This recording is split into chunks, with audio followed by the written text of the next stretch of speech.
Coucou tout le monde. Aujourd'hui, petit tuto pour vous montrer comment faire un camé. Donc, en l'occurrence celui-ci. Voilà. Donc, c'est tout simple. Donc, je vais vous expliquer ce qu'il vous faut.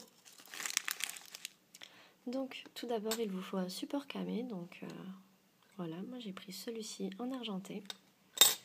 Ensuite, il vous faut un petit peu de blanc, des pastels secs, un pinceau pour appliquer les pastels secs, et ensuite il vous faudra des dodine tools, donc de plusieurs tailles, et de la peinture acrylique, donc après de la couleur que vous avez choisie.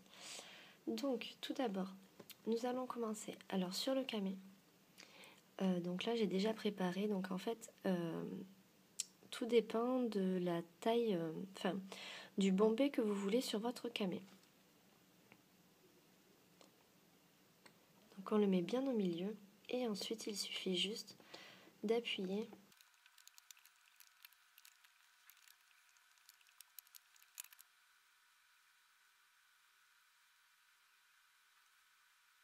donc voilà ce que ça donne.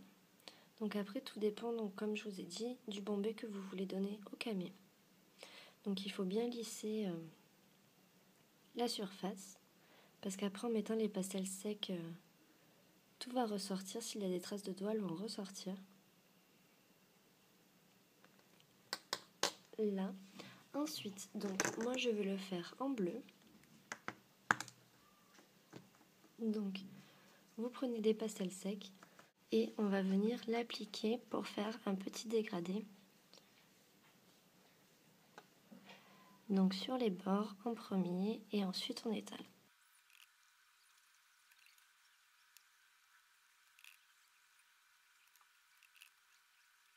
Donc voilà ce que ça donne. Donc on voit bien qu'il y a un dégradé du plus clair, du plus foncé en bas au plus clair. Donc vous insistez en fait sur le bas pour que ça soit plus foncé et après vous étalez pour que ça soit au plus clair vers le haut. Donc moi bien sûr je laisse du blanc parce qu'après je vais décorer avec des petits points. Voilà, donc là la première étape est terminée. Il vous faut cuire le camé et on revient après la cuisson. Donc voilà, le camé est cuit. Donc j'ai préparé des couleurs, donc j'ai fait des mélanges avant de filmer. Donc il y a 4 couleurs différentes. Donc maintenant en fait il suffit, donc les mélanges vous faites comme vous voulez. Moi c'est de la peinture acrylique que j'ai utilisée. Et après vous mélangez pour obtenir les couleurs souhaitées. Donc là en l'occurrence j'en ai 4. Et donc on va utiliser des dodine tools. Donc de différentes tailles. Donc hop, je vais utiliser d'abord le plus gros. Et en fait, on va faire des petits points au niveau du camé sur les côtés. Gardez toujours une petite lingette à côté de vous pour essuyer en fait votre dodine tool entre chaque couleur. Donc on change de côté.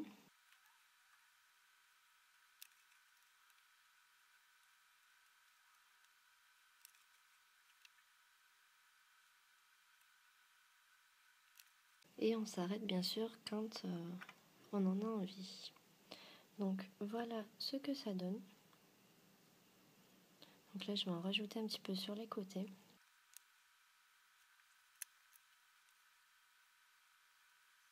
Donc voilà ce que ça donne en bleu. Donc là je m'en suis préparé un deuxième pour en faire un pour une commande. Et ensuite voilà ce que ça peut donner sur d'autres couleurs. Donc ceux-là je les ai fait juste avant. Donc en violet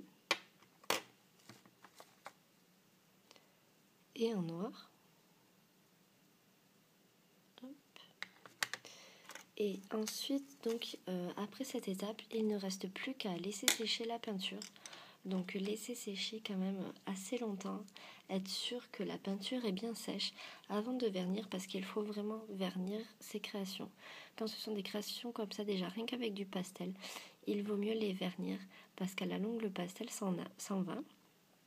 Et en plus, quand il y a de la peinture, pour éviter que ça abîme, que ça coule si le bijou est mouillé, etc. etc.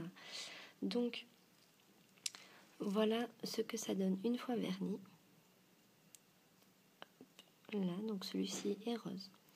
Et ensuite, vous n'avez plus qu'à le monter en collier et à mettre un petit papillon comme ça dessus. Donc je ne vous montre pas comment j'ai fait les papillons, car en fait je le fais avec un emporte-pièce. Donc il est ici. Voilà. J'utilise cet emporte-pièce pour faire le papillon. Ensuite, je pince juste un petit peu en dessous pour que le papillon ait cette forme. Là. Voilà. Et ensuite, c'est le même principe avec les pastels secs.